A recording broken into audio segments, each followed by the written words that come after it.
Bismillahirrahmanirrahim. Assalamualaikum warahmatullahi wabarakatuh. Hamdan syukran lillah amma ba'du. Baik, yang pertama-tama yang kami hormati dan kami tadimi dosen pengampu kita Nur Fatimah MPD, dan tidak lupa pula kepada seluruh teman seperjuangan di kelas PGMI 4B.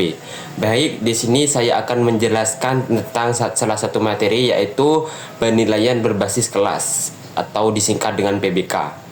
Baik, saya akan menjelaskan PBK adalah apa itu PBK? PBK adalah kegiatan menilai hasil belajar siswa yang dilakukan secara teratur, berkelanjutan, dan mencakup seluruh aspek perkembangan, yaitu sikap, pengetahuan, serta keterampilan. Nah, penilaian ini disusun dan dilaksanakan langsung oleh pendidik di lingkungan kelas agar sesuai dengan kondisi dan kebutuhan pembelajaran yang berlangsung. Nah, definisi ini merujuk pada panduan resmi Kementerian Pendidikan dan Kebudayaan tahun 2017.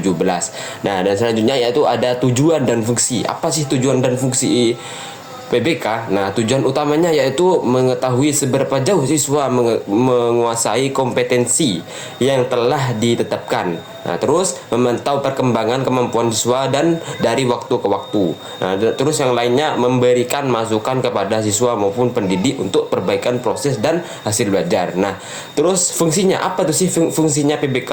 Nah, fungsinya ada terbagi, fungsi penilaiannya itu terbagi menjadi 3. Yang pertama yaitu formatif. Nah, formatif ini dilakukan saat pembelajaran berlangsung, tujuannya untuk memperbaiki cara mengajar dan membantu siswa mengatasi kesulitan yang ditemui.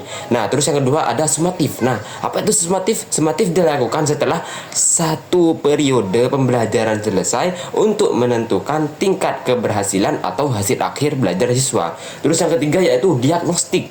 Nah, diagnostik ini berfungsi untuk mengetahui kesulitan atau hambatan belajar yang dihadapi siswa sehingga dapat diberikan penanganan yang tepat. Nah, terus ada prinsip-prinsip pelaksanaan.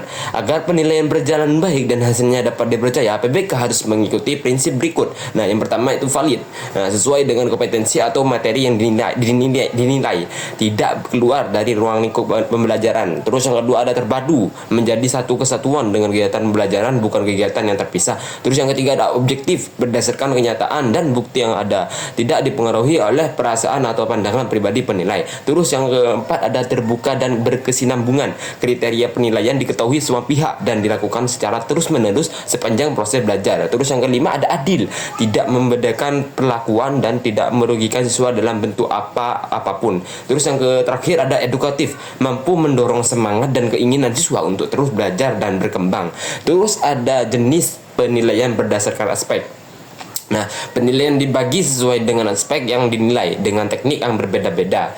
Nah, yaitu ada aspek pertama yaitu aspek sikap, dinilai melalui pengamatan langsung, penilaian yang dilakukan oleh siswa terhadap dirinya sendiri dan catatan perkembangan siswa. Terus yang kedua ada aspek pengetahuan, dinilai melalui tes tertulis, tes lisan, dan pemberian tugas atau pekerjaan rumah.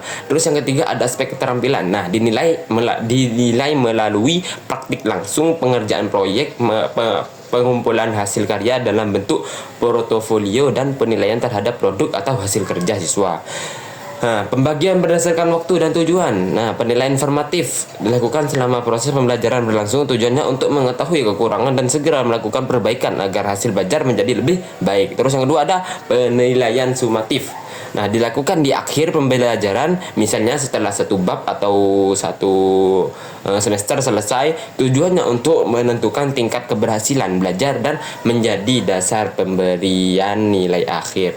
Baik, saya akan membacakan kesimpulan dari penjelasan barusan. Nah, secara keseluruhan PBK ini merupakan sistem penilaian yang disusun secara teratur dan berkelanjutan yang mencakup seluruh aspek perkembangan siswa. Nah, dengan memperhatikan prinsip, tujuan, dan menggunakan berbagai jenis penilaian yang sesuai, kegiatan ini sangat membantu pendidik untuk mengevaluasi dan sekaligus meningkatkan kualitas proses pembelajaran secara menyeluruh, sehingga tujuan pendidik dapat tercapai dengan baik. Mungkin itu saja yang dapat saya presentasikan. Apabila ada salah kata, mohon dimaafkan. Kurang lebihnya mohon maaf. Wassalamualaikum warahmatullahi wabarakatuh.